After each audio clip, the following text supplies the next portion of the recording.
अरबाज दुकान बंद करके जब अपने घर पहुंचा तो ड्राइंग के दरवाजे पर जाकर अटक गया। अंदर से उसके अम्मी अब्बा के बोलने की आवाज़ आ रही थी। दुल्हन तो मुश्किल 15 साल की है और मास्टर साहब 50-60 के थे। बेचारी इतना सुनते ही अरबाज जल्दी से दरवाजे की आड़ में हो गया और सांस रोककर सारी बातें ध्यान से सुनने लगा। ऐसी शादी से तो बेहतर होता कि लड़की के माँ बाप जहर देकर मार डालते। अरबाज की अम्मी अलीफ़ा ने कहा, तुम नहीं जानती अलीफ़ा, लड़की के माँ बाप तो बचपन में ही चल बसे थे। गरीब मामा मामी ने ही परवरिश की है। 4 लड़कियां बिहाने के हैं। अब्बा ने बताया, यह भी कोई बात हुई, काम से कम इसकी जोड़ का लड़का तो ढूंढ लेते। इतनी हसीन और कमसीन लड़की को इस बुढ़े के पल्ले पालने की क्या ज़रूरत आ पड़ी थी, जिसके पहले से ही 4 बच्चे हैं। हाय, मुझे तो इसकी जवानी पर तरस आ रहा है। कैसे देख रही थी वह मेरी तरफ। इस समय उस पर क्या बीत रही होगी। अम्मी ने कहा। अरबाज इसके आगे कुछ और सुनने की हिम्मत नहीं जुटा पाया। वह धीरे से अपने कमरे में जाकर कुर्सी पर बैठ गया। अरबाज आंखें बंद करके सोचने लगा कि क्या वाकई में 15-16 साल की है। क्या सचमुच वह हसीन है। अगर वह खूबसूरत लगती तो मास्टर साहब की कमज़ोर आंखें उसके हुस्न की चमक कैसे बर्दाश्त कर पाएगी। सोचते सोचते अरबाज का सिर चकराने लगा और कुर्सी से उठकर कमरे में टहलने लगा। थोड़ी देर बाद अरबाज की अम्मी खाना रखकर चली गई, मगर उसने खाना नहीं खाया। बड़ी मुश्किल से वह थोड़ा सा पानी पीकर बिस्तर पर लेट गया और उसे नींद भी नहीं आई। रात भर करवटें बदलते हुए वह न जाने क्या क्या सोचते रहा। सुबह हुई तो अरबाज मुंह में दातुन दबाए छत पर चढ़ गया और बेकरारी से टहल टहल कर मास्टर साहब के आंगन में झांकने लगा।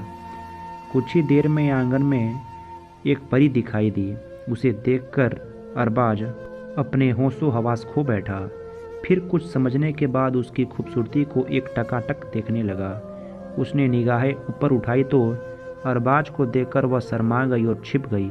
लेकिन अरबाज उसका मासूम चेहरा आंखों में लिए देर तक उसके ख्यालों में डूबा रहा।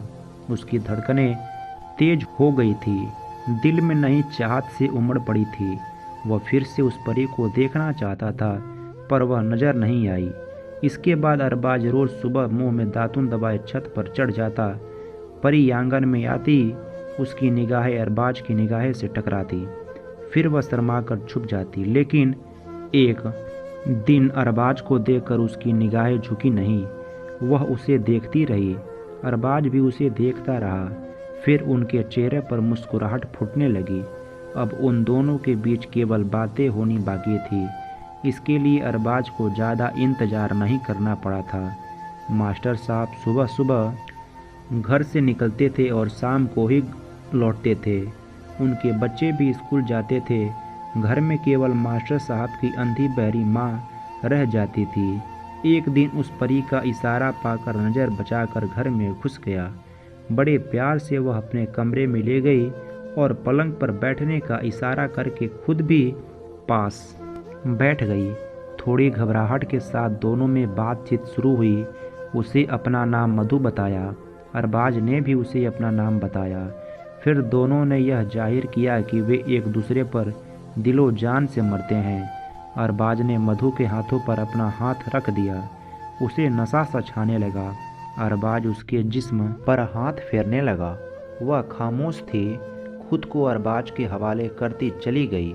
कुछ देर बाद ये दोनों एक दूसरे से अलग हुए तो मधु अपना दुखड़ा लेकर बैठी। ऐसा रोग जिसका अरबाज को पहले से ही अंदाजा था, लेकिन उसके मुंह से सुनकर अरबाज को पूरा यकीन हो गया। इससे उसका हौसला और भी बढ़ गया। मधु को बाहों में भरते हुए बोला, अब मैं कभी तुम्हें दुखी नहीं होने दूंगा। उसके बाद तो इस खेल का सिलसिला साथ चल पड़ा। अरबाज अब सुबह के बजाय दोपहर को दुकान पर जाने लगा। वह रोज़ सुबह 11 बजे तक मास्टर और उनके बच्चों के स्कूल जाने का इंतज़ार करता। जब वह भी चले जाते तो मधु का इशारा पाकर उसके घर में चला जाता। एक दिन मास्टर साहब के बेडरूम में पलंग पर लेटकर रेडियो पर गाने सुन रहा था। मधु इसके लिए रसोई में चाय बना रही थी। दरवाज़ा खुला हुआ था, जबकि वह रोज़ अंदर से बंद कर देती थी। अचानक मास्टर साहब आ गए। उनका कोई ज़रूरी कागज़ छूट गया था। अरबाज को अपने पलंग पर आराम से पसरा देख मास्टर साहब के तन बदन में आग लग गई। उन्होंने सब्र से काम लिया और अलमारी से कागज़ निकालकर चुपचाप रसोई घर में चले गए और मधु से पूछा, अरबाज यहाँ क्या कर रहा है? अचानक मास्टर साहब की आवाज़ सुनकर मधु के चेहरे पर हवाइयाँ उड़ने लगी, लेकिन जल्द ही वह संभलते हुए बोली, जी कुछ नहीं, रेडियो का तार टूट गया था, मैंने उसे बुलाया है। मास्टर साहब फिर कुछ ना बोले और चुपचाप घर से बाहर निकल गए। मास्टर साहब के जाने के बाद ही मधु के जान में जान आ गई। अरबाज अभी तक पलंग पर सहमा बैठा हुआ था। अरबाज ने आपकी आवाज़ में पूछा, मास्टर साहब चले गए क्या? हाँ, मधु ने कहा, लगता है उन्हें शक हो गया है। मधु चिंता में डूबते हुए बोली, कुछ नहीं होगा। अरबाज ने उसका कंधा दबाते हुए कहा, अच्छा अब मुझे चलना चाहिए। इतना कहकर वह दुकान पर चला गया। उसके बाद उन्होंने कुछ दिनों तक मिलने से परहेज किया, लेकिन फिर से यह खेल चल पड़ा। सालों साल तक चलता रहा। उसी दौरान मधु के 2 बच्चे भी हो गए हैं। एक दिन मास्टर साहब काफ़ी गुस्से में घर में दाखिल हुए। किसी ने मधु के खिलाफ उनके कान भर दिए थे। मधु को देखते ही मास्टर साहब उस पर बरस पड़े। क्या समझती हो अपने आप को? आज के बाद अगर यहाँ आशिक आ गया तो मैं जिंदा नहीं छोड़ूंगा।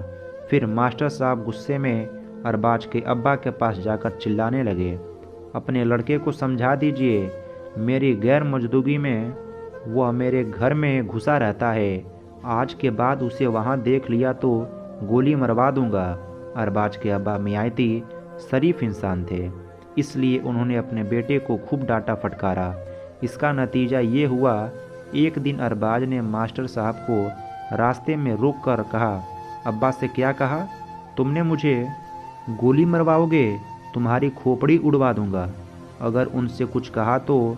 अरबाज ने मास्टर साहब का गिरबान पकड़कर धमकी दी। उसके बाद ना तो मास्टर साहब ने अरबाज को गोली मरवाई और ना ही अरबाज ने मास्टर साहब की खोपड़ी उड़ाई। धीरे धीरे बात पुरानी हो गई। जिस्म का खेल बंद हो गया, लेकिन आंखों का खेल जारी रहा और अरबाज इंतजार करता रहा मधु के बुलावे का। पर मधु ने उसे कभी नहीं बुलाया।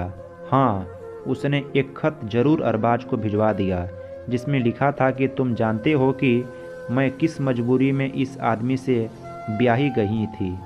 अगर यह भी मुझे छोड़ देगा तो फिर मुझे कौन अपनाएगा? अब मेरे भी बच्चे भी हैं, उन्हें कौन सहारा देगा? यह सब सोचकर डर सा लगता है। उम्मीद है तुम मेरी बातों को समझोगे। खत पढ़ने के बाद अरबाज ने दरवाजे पर खड़े खड़े बेबसी से मधु की तरफ देखा और बाहरी कदमों से दुकान की तरफ बढ़ गया। ऐसे रिश्ते को खात्मा तो होना ही था। अगर दोस्तों आपको ये कहानी अगर थोड़ी सी भी अच्छी लगी हो तो प्लीज़ चैनल को लाइक, शेयर और सब्सक्राइब ज़रूर करें और कमेंट करके ज़रूर बताएं कि ये कहानी आपको कैसी लगी। अब मिलते हैं नेक्स्ट वीडियो में, तब तक के लिए दोस्तों धन्यवाद।